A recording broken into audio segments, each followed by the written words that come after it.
I would now like to call upon stage Dr. Anthony Vipin Das, who is the co-investigator for the IHOPE project, to introduce the next speaker.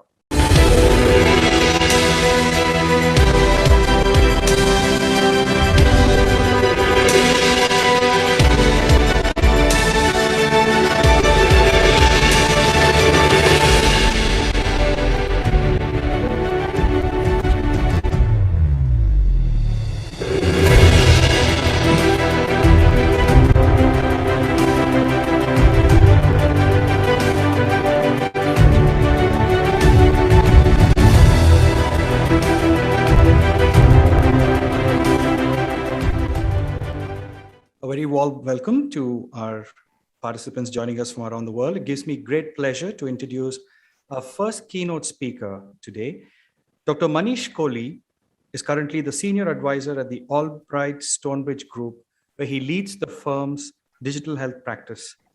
Additionally, he serves on the standards advisory panel at the JCI, advises innovative healthcare startups, and is an advisor to HIMSS, where he also served as past chairman of the board. Previously, Dr. Kohli served as Chief Medical Information Officer at leading health systems, including the Cleveland Clinic Abu Dhabi, the Dubai Healthcare City, and Advocate Aurora Health. During his professional tenure in the UAE, he helped build a pioneering health information exchange for the DHCC and subsequently was a key member of the CCAD leadership team that delivered the first HIMSS Stage 7 hospital in the MENA region. Earlier in his career, Dr. Kohli was the Director of Global Programs in Healthcare Informatics at Harvard Medical International and Medical Director of Clinical Information Systems at Johns Hopkins Community Physicians, where he championed technology-driven practice transformation and data interoperability. He also serves on the board of directors of Wings of Hope, a global humanitarian nonprofit that helps the world's most vulnerable communities. It's our honor to have Dr. Manish join us today. Dr. Manish, we request you to address the gathering. Thank you. Good morning, good evening, everyone. I'm truly honored, delighted, and humbled to be a part of this panel today. It gives me great joy to follow the introductory remarks, and I want to congratulate Dr. Rao, Dr. Raja, Dr. Vipin on their visionary efforts to establish a leading center of research and excellence in India. What I'd like to touch briefly on is really some futuristic building blocks to how we can begin to unleash the power of data. And as we go through this transition, there are a lot of paradoxes that data has created, which we must, as health systems leaders, learn to navigate. So when we look at the state of the state today, healthcare globally is falling short. We are spending way too much money on healthcare to the tune of 10% of the global GDP on an average. US obviously leads the pack with close to 18% of our GDP on healthcare. But collectively, globally, we spend about $8 trillion annually. And studies have suggested that as much as 30% of the spend is wasted. And I will touch on that in a little bit. But more importantly, as we look at the spend and we look at how many people continue to remain without access to health professionals, is staggering. 3 billion people across the globe do not have access to a health professional. And we have systemic challenges. We not only have shortage of professionals, but the professionals who serve our profession suffer inefficiencies and burnout to a scale which is getting to be epic proportions. And the irony of this whole thing is that 89% of shortages, especially around nurses, are concentrated in countries that are the most vulnerable.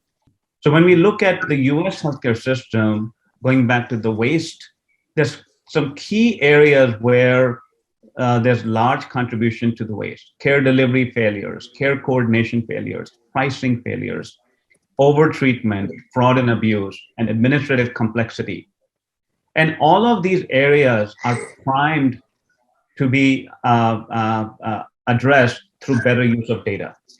This is a drawing of a 7-year-old when she was asked to draw her experience at the doctor's office. And there is one thing that is absolutely ironic in this picture. You see a smiling family.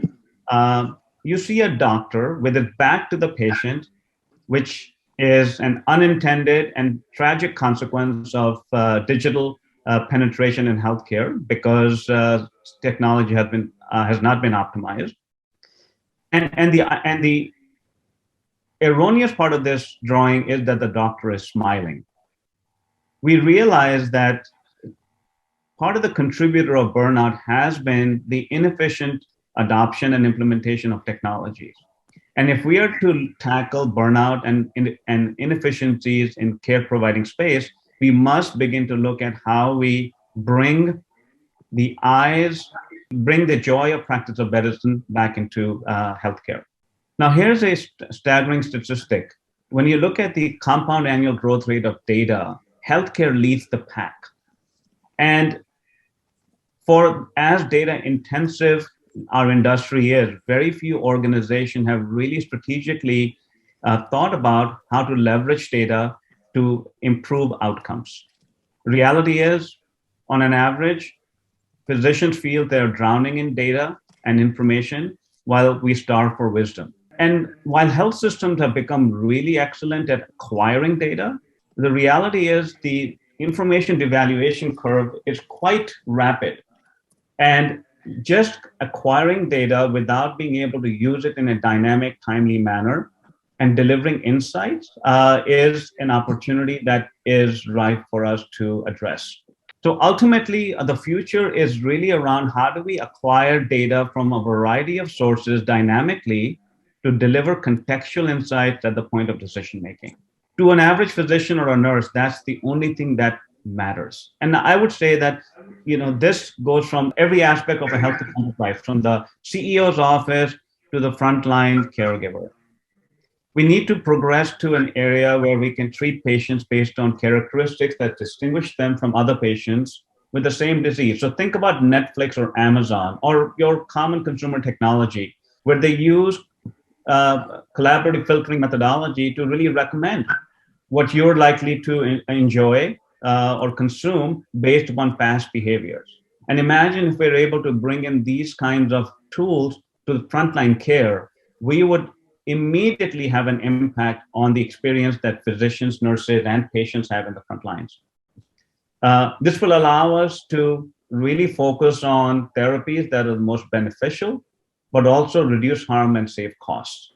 Fundamentally, when we look at where our world is progressing, it is quite clear, and this has been documented for many years now, that traditional healthcare only accounts for about 10% impact on an individual's health.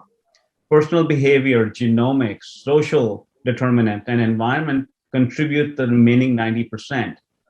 And now, as we progress in a digital age, we realize that all of this data is going to be coming online, and it will be available to healthcare enterprises to digest and glean insights for better decision making.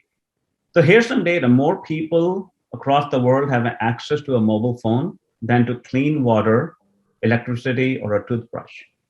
Let's pause and think about that. What power does that create for us to reach our patients worldwide? We have 3 billion individuals who currently have no access to a caregiver.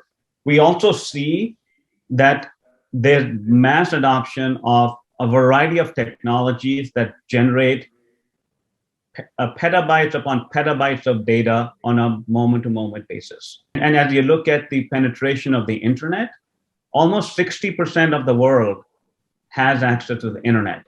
And at about 6% annual growth, one can easily imagine that within the next 10 years, almost every human being on this planet will have access to the internet. Not only that, when we look at the healthcare enterprise, traditionally we've thought about big box devices, ultrasounds and CTs and MRIs and so forth. But the small boxes devices are 100 times more in hospitals. And as they become more integrated and become rich sources of data, as we start looking at sensors and devices that are outside the hospital space, we not only realize that the data that's coming in, but really the quantity and the quality of data that's going to be available for a clinician to make a better decision or for a researcher to address a problem is unparalleled. But the key is not in the data. The key is really how we organize it, how we synthesize it, and how do we actually use the right data point for better outcomes. Following on the same trend, we also see that the registered mobile money accounts, especially in Africa and South Asia, have proliferated. So a large population now has the ability to participate in the finance system and banking system. So they can be consumers of health and healthcare services in a manner that was not possible before. And COVID-19 has been a tipping point. And I think telehealth, more than the technology itself, has been a big boon in terms of opening minds and eyes across the board in healthcare. I can remember just a few years ago having conversations about telehealth with executives. And the common answer was, well, there's no business model to support that. And not only have we realized that this is an important way for us to engage patients and reach patients, but we've also achieved something very fundamental. Many people across the enterprise, across policy-making spectrum, the payer spectrum, are now open to disruption and innovation like never before. The possibilities of creating a digitally distributed ecosystem is actually now within reach, and people are able to put their fingers on it. But healthcare suffers from a very fundamental challenge, the shiny new technology problem. We often think about artificial intelligence and wearables, robotics and apps and others. And that is all needed because that is really front, right, and center. But the foundational blocks, which lack across most geographies in the world, are around interoperability, standards, the ability to access data in a timely manner, automation, funding, policy, and just digital skills to participate in the new economy. So as we think about the building blocks of a digital health ecosystem, it is not only about technology, it is not only about data, it's really about thinking about linking key pieces together to serve a common goal. Governance and workforce are foundational. We need to be also looking at data stewardship and privacy and security, and those become key elements really to build on to create paradigms for democratization of data. How do we mobilize and enable data exchange across the care spectrum? And then it's not just about democratization of data, it's actually transforming data into insights and outcome, which is what the IHOPE Institute, I'm thrilled to see is taking a lead on. And then ultimately it's about empowering our care teams and patients to manage health and health outcomes in a better manner. So I want to just touch briefly on some of the trends as I see them as we emerge from a post-pandemic world. The future will be different. I think we can all agree on that. And it's really clear that the front door of a health system will no longer be just a physical front door. It has to have a digital front door. And what that means is we need to think about infrastructure and technology architecture in a very different manner. Cloud-based, data-driven, that engages patients and families via mobile platforms and social media. Gone are the days when the CIO had his own strategy and the business had its own strategy, and there was some overlap, but they were different.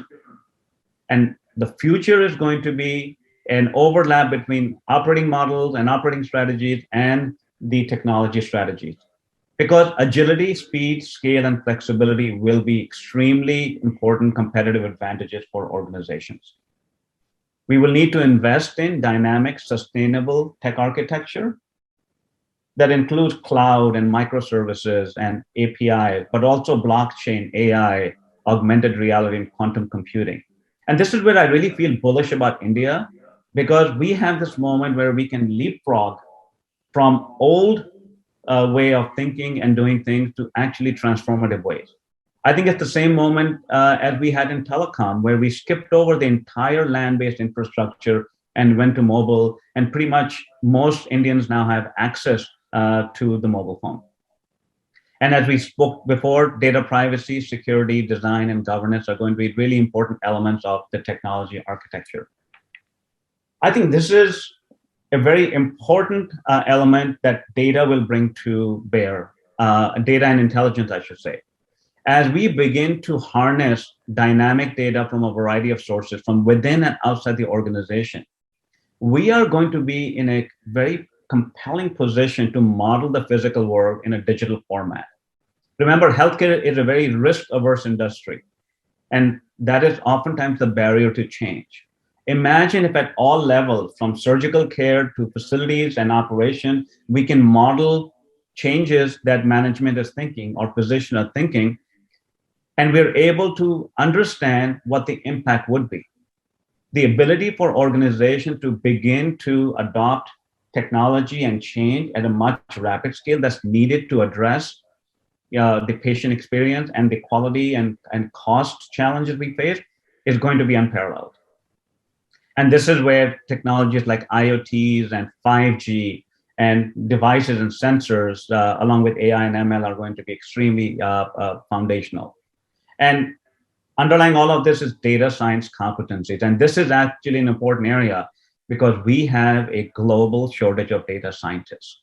Everybody is competing for those resources, and we are not producing enough. So really to hear that LV Prasad and IHOPE are taking a lead in thinking about how do we build the workforce of tomorrow, and how do we even democratize access to the back end of research is absolutely thrilling. Fundamentally, we are a people and a data business, and whatever we do, we need to begin to empower everybody in a healthcare enterprise. And what that means is we need to pull in clinicians and frontline workers into innovation problem solving. Problem solving and best ideas do not come from the C-suite or from management. They are part of the entire organization.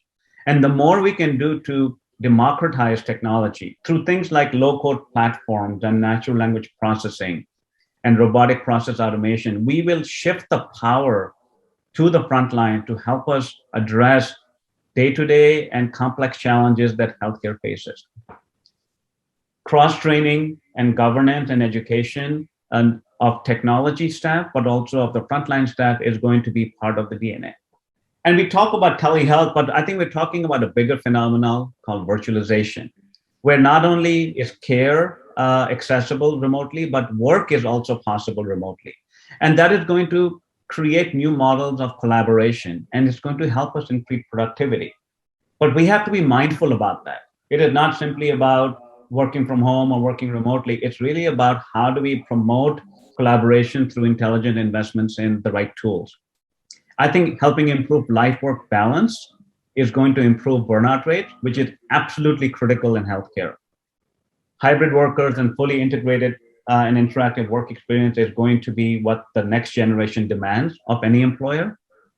So organization must think strategically about new operating models while preserving and evolving the culture of the organization. So investments in training and tools to migrate into the new world are going to be absolutely critical. And then finally, breaking down silos within and between organizations. We have a problem. Data currently is believed to be the purview of a healthcare organization. And there's a lot of debate. Who does the data belong to? Is it the patient? Is it the health enterprise? Is it the public health system overall? And I really think we have some hard conversation to have, but fundamental to this is a paradigm where globally we are able to share data across enterprise, but even within organizations, break down all the silos. How do we share data, transact, and shift between partners seamlessly? And then sharing of data infrastructure that will enable the bigger goal. And this is where cloud-based infrastructure, blockchain, distributed ledger, and distributed databases become very important. So the moral story is that we now need to really shift our thinking and be more strategic about what does competing in a digital healthcare space, what does leveraging data really mean? And is it really data, or is it actionable insight that we need to be focusing on delivering to our workforce so that they can do the best they can in helping us deliver the best outcomes and patient experience? So what does the digital system achieve? It's really mobilizing data from multiple sources and taking it all the way to the value chain through prescriptive analytics to really person-enabled health and wellness. And underlying that is strong governance and workforce to make it all happen. So I'll touch on how can a health system really do so. And this is where I will bring in some of the work that HIMSS has done around maturity models. Many of you may have heard about the MRAM model, and Dr. Vipin mentioned that I had the privilege of working with the Cleveland Clinic Abu Dhabi, where we built a stage 7 hospital, the most digitally mature hospital. But there are several models that really become aspirational roadmaps that convey a vision of transformation, and that encourage teamwork, and that help learn from other experiences. And the suite of models includes the analytics maturity model, the continuity of care maturity model, which looks at transitions of care, the supply chain model that looks at the role of supply chain in supporting quality and sustainability, the digital imaging adoption model, looking at how we actually create an infrastructure for imaging. Of course, the MRAM and the OMRAM, and then the infrastructure adoption model. All of these combined really are part of the new digital health indicator, which HIMSS is going to be launching in the near future. But I want to just delve a little bit deeper into the analytics model for maturity, because we are at a big data conference and because data is something we're very interested in. What the AMAM does is it really builds on 4 pillars around how do we grow data content, how do we build the infrastructure, how do we shape data governance, and how do we guide analytics competency. And here are the 8 stages, which start with stage 0, which means you have fragmented and pointed solutions, to all the way to an organization being able to provide personalized medicine and prescriptive analytics. I would say that LB Prasad and IHOPE are leaders of the pack in India, and probably not in India, probably the world, in how you have leveraged technology and data and aligning into outcomes. But most organizations need a roadmap and need guidance on how do you begin on this journey. And this is really where the HIMSS AMAM model, but also the other suite of maturity models become really important, especially for a nascent country like India, where the urge and the need to move into a digital world is compelling. What I see in the future we will get to is really an ecosystem that is centered around the patient and public health, with key pillars of public health, with research in health technology, population health, and health system that are key contributors to that. And outside the core are really the specific domains that we've touched on: AI and algorithms, the digital cohort study, the virtual hospital and remote monitoring systems, smartphone-based, and monitoring of social media activities, and digital support with things like isolation quarantine. I think an ecosystem that is integrated, that is contributing data, and that is generating insights and sharing insight is really what's going to help us begin to contain some of the cost and the quality challenges that exist in healthcare. What I want to share a little bit about, Dr. Vipin mentioned that I serve on the board of an aviation-based NGO that serves the most marginalized populations globally. What the new world has done is given an organization like Wings of Hope the power to reimagine health and humanitarianism. Just to give you a little context, currently, Wings of Hope flies into marginalized communities because we're the only ones who have access into those communities because we fly the planes to land there and provide some basic level of healthcare that is very time limited. But once the planes leave the ground, there's nothing really left behind.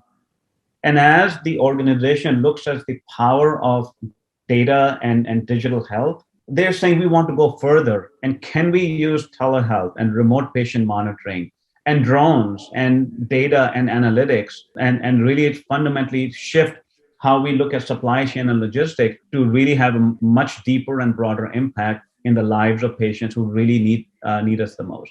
Being part of those dialogues where now you see a new world shaping in front of you is absolutely exciting. And we all have to collaborate to make this happen.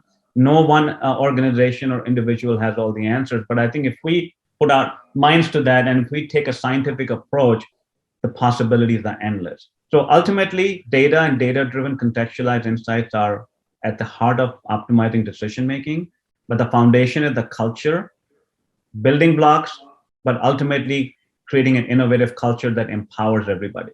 The things that tie all of us and that we must address with some sense of urgency are the experience we deliver to our not only patients and consumers, but also our care teams. Cost and access to care, and quality and safety in care. This is really the mantra that I live by as to how do we impact these 5 domains in whatever work we do. And it's clear that data is central to this, because data-driven insights are really going to help us make measured and measurable difference as we move forward. With that, I thank you very much. Thank you, Dr. Kohli, for that informative talk.